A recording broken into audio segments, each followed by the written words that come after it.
Hello my dear students, welcome to commerce ಕಲಿಯೋಣ.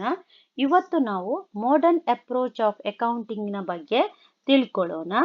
ಈ modern approach of accounting can be classified into 5 categories. First one is asset account, second liabilities account, third capital account, fourth revenue account, fifth expenses account. ಈ 5 ಅಕೌಂಟ್ಸ್ನ golden rules ಅನ್ನು ನೋಡೋಣ.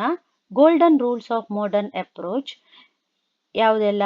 First, assets account, debit increase in asset, credit decrease in assets. For example, ನೀವು furniture purchase ಮಾಡ್ತೀರಾ ಅಂತ ಎನ್ಸ್ಕೊಳ್ಳುವ. Furniture ಏನಾಯಿತು? Comes in, ಬಿಸ್ನೆಸ್ಗೆ ಬಂತು, ಆಗೇನಾಯಿತು? Debit increase in asset. Next liabilities ನೋಡೋಣ.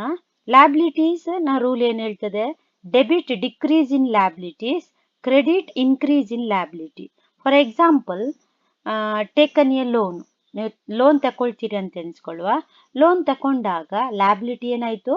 ಇನ್ಕ್ರೀಸ್ ಆಯಿತು. So credit increase in liabilities.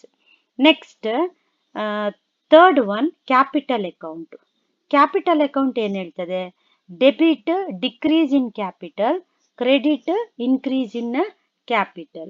For example, owner invest money, ಹಾಗೇನಾಯಿತು?